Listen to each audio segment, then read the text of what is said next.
Hey, FeralInferno here, and today we're talking about 4 different games of the year. We're back in a big way with our Game of the Year series, and we're going to be talking about 2016, which was Shantae and the Pirate's Curse. 2015 with Super Mario Maker for the Wii U. 2014 with Bravely Default, and 2013 with Fire Emblem. Now, these years, things were a little bit rough. So, these games all stood out. Great games, but they didn't have a whole lot of competition for me during those years. These games were just excellent, and some other games I may have played just might have been just so-so. So I didn't really feel like highlighting some of those other games and watering down the experience. So we're going to be talking about each one. We'll start with 2016 and move our way backwards. So go ahead and grab a cold drink and let's talk about some of our memories of these awesome games. First up, we're looking at 2016's Game of the Year, Shantae and the Pirate's Curse for the 3DS. I actually got this game for just 1 cent along with the Wii U version. And I held off for a little while, only because I had some other games I was playing. I was really into Mario Maker at the time, and I eventually started playing this on the 3DS. This was my first full Shantae experience.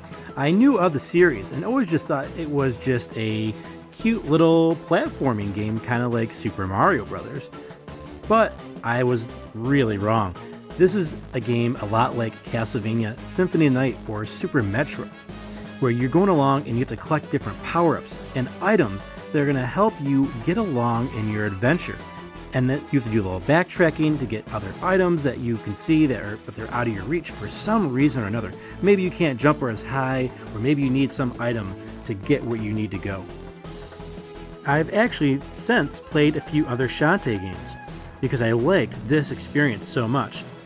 However, I was disappointed a little bit in other Shantae games, whether older or newer, from the Pirate's Curse. Because the normal Shantae formula is what I expected it to be.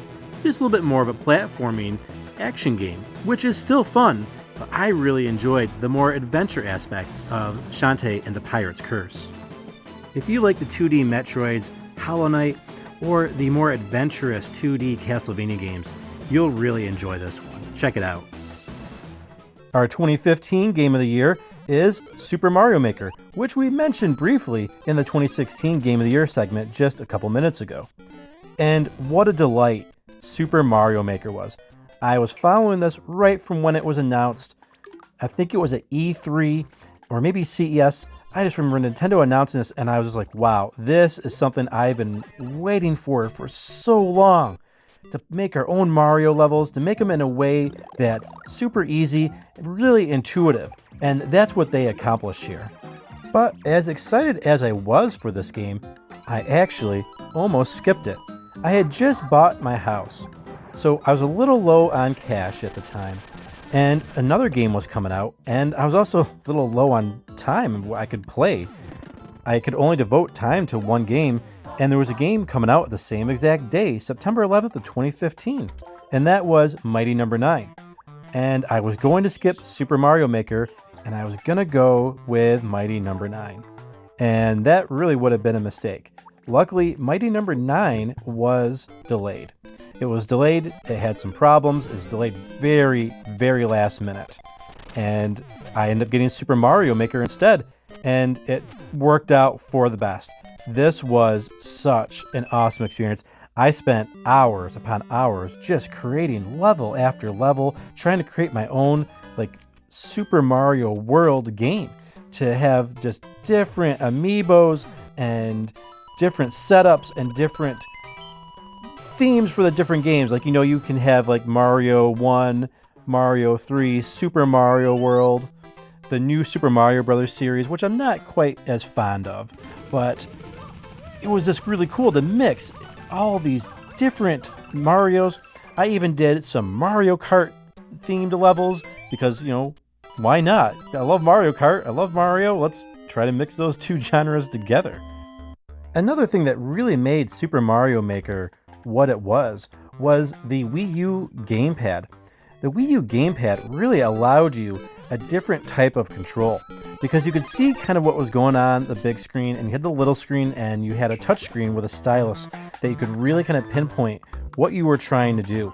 And I think that's one thing that was kind of lost in the 3DS and the Switch versions of Super Mario Maker, whereas you don't have the same type of control. Mario Maker was really a game that utilized the Wii U to some of its best capabilities.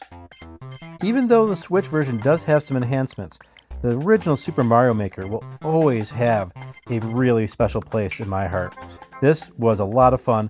I enjoyed having my friends come over, play my levels, and see them struggle in my levels as well. I always enjoy a challenge, and watching my friends play my levels was a lot of fun. We always had a lot of laughs playing Super Mario Maker together, and I kind of felt like an evil genius. I kind of felt like Dr. Wily watching my creations and seeing people trying to conquer them. It was really cool, and that's an experience that I'll always cherish. One of the really cool things about Super Mario Maker is that even if you didn't have friends locally to play it with, you could post these courses online. You could share them with other people you knew or strangers. You could download your friends' courses or other people's courses. Nintendo made some courses for you to download.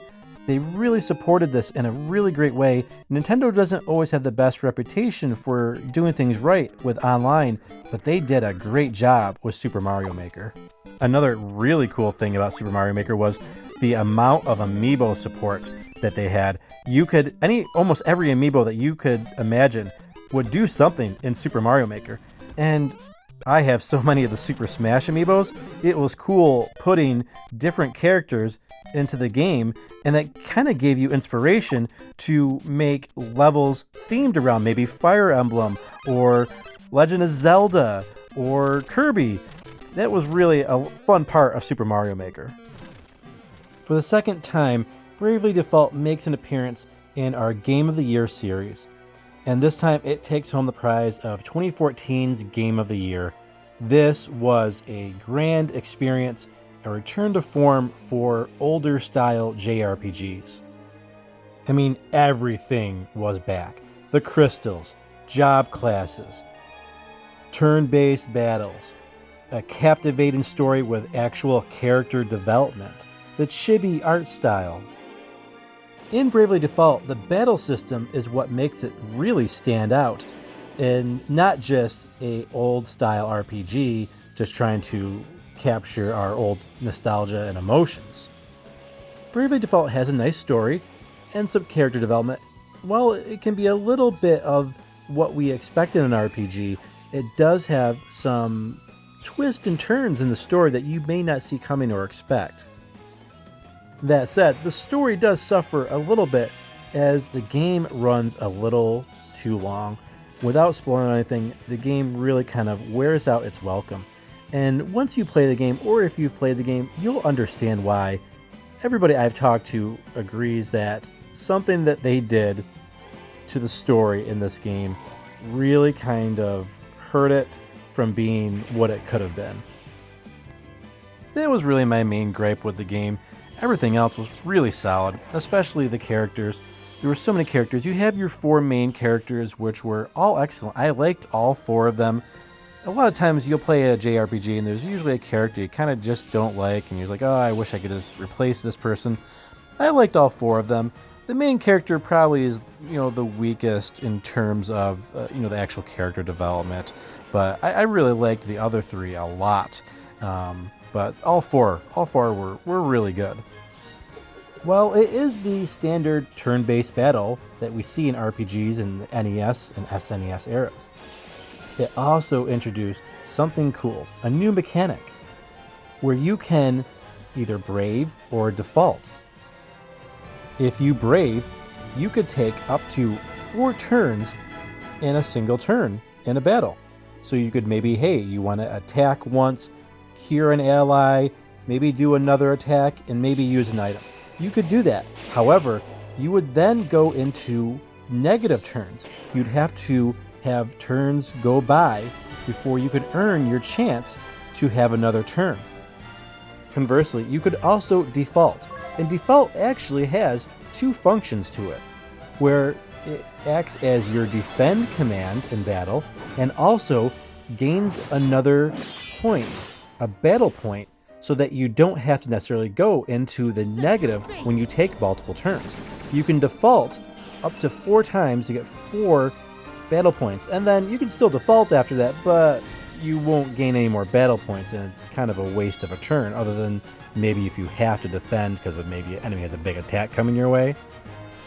But this added a whole new layer of strategy to a JRPG turn battle system. Really cool. I really enjoyed the battle system. I typically like JRPGs that have characters that kind of come and go, or that maybe you can switch out and change the story up a little bit, or just change up different abilities. Bravely Default's a little bit different. You have the same 4 characters.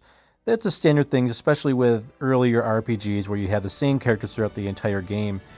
They do a good job of these characters not getting stale. They have great backstories behind them. You find out some really cool things about them as well. And the job class system really keeps things super fresh. The job class system is another huge highlight of the game. There are a ton of job classes and tons of abilities that you can unlock within those job classes, and they all have different outfits for each character, which is nice. You can have someone look like a white mage, or maybe a warrior, or a samurai, or a ninja. It's really awesome. You can customize what your characters look like and what abilities they have, and they did a great job. One of the best use of a job class system that I've seen in a JRPG. There is a lot, and I mean a lot, in Bravely Default. The amount of content in this small little 3DS game is very impressive. You will spend, I would think, at least 100 hours trying to get through this game. So if you don't have a lot of time on your hands, this might not be the JRPG for you. But if you do have some time on your hands and you do enjoy these big, long, grand adventures, this is a really great experience you don't want to pass up on. Following this Game of the Year video, we'll be taking a look at the special edition that came at the launch of Bravely Default. It's a really great set, and I'm really glad to have it in my collection. If you're looking for a grand, old-school JRPG experience, Bravely Default is where it's at. Oh, Fire Emblem, a series that I have followed for a very long time. This goes back to the NES days.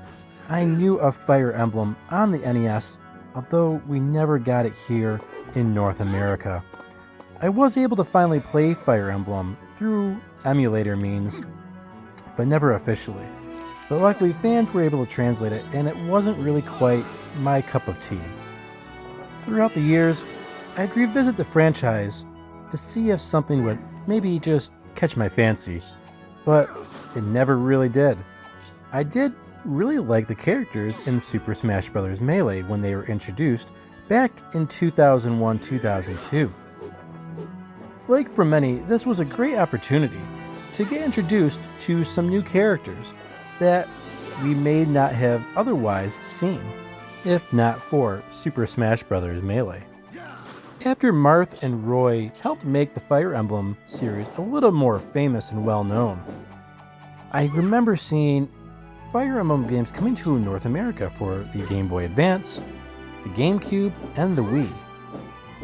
I looked into the games, I considered them, but I always just kind of passed on them. Something about Fire Emblem just wasn't enough to draw me in, even though I really wanted to be a part of the franchise and experience the game. Some of the systems were just a little too archaic for me. But then Fire Emblem Awakening came around, and from what I've heard, this was possibly the last game in the franchise if it didn't do well. Luckily, they really pulled out all the stops with Fire Emblem Awakening. I remember reading and seeing a couple reviews talking about how they had made a lot of quality of life improvements to the mechanics of the game, and also that the story was really well done, the characters were great, and that caught my eye. I headed to the store and I bought it on launch day. It sat for a little while, and eventually I started my adventure, and I couldn't put it down. I played this game for over 100 hours, and I didn't really stop at any point. I kept on going, and I really enjoyed what Fire Emblem Awakening had to offer. It drew me in so much that it earned the 2013 Game of the Year for FeralInferno. It was that impressive. I really enjoyed every single one of the characters, being able to do team-up attacks, and you could choose the paths to romantic relationships, whether they would be romantic relationships or just friendships.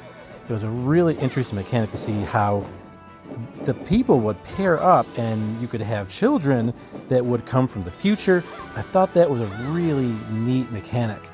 And you could customize it, which was awesome because you could have different characters kind of shack up with different characters through each playthrough, which was really cool.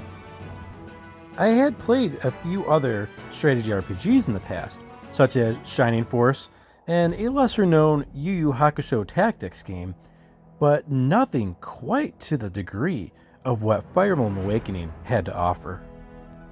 One thing I'd like to ask you is, where did you start with the Fire Emblem franchise?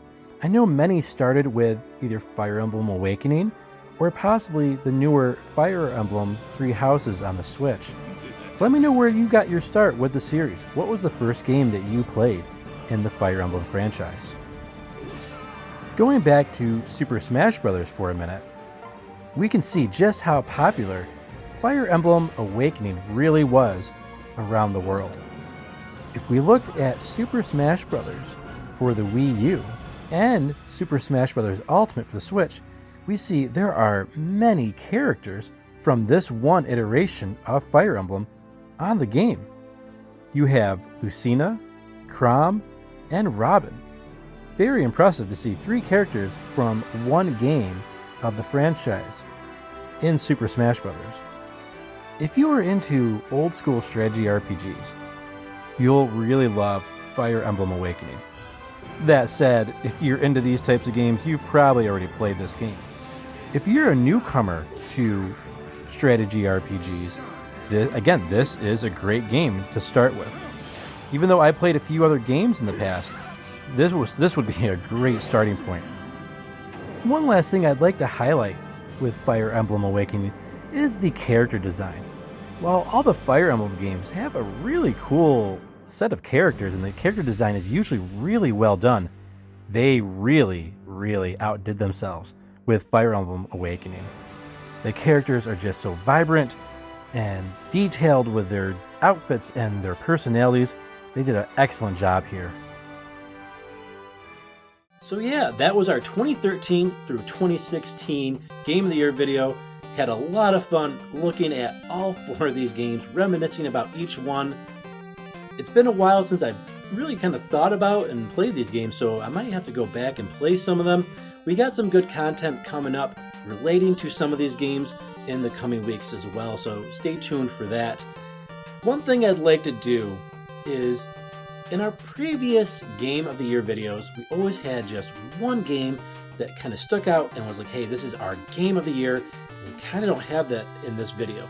So what I'd like to take a look at just real quick is one question. The question being, what if all of these games came out in the same year and I played them all in the same year? How would I rank them? Which game would come out on top? I'm not going to rank them, but I will tell you the game that would come out on top for me out of these 4 games would be Fire Emblem Awakening. I had a lot of fun with this game. It's what awakened me to the Fire Emblem franchise. Really appropriate title for the game. That's the game that I'd give the nod to if we had to give all these games one vote, one game, just like in our other videos, be Fire Emblem. So thanks a lot, guys. Let me know in the comments below if you've had any experience with any of these games, if any of them would make your Game of the Year pick. I'd love to know in the comments. Thanks a lot for all the support. Really appreciate it, guys, and we'll see you on the next one.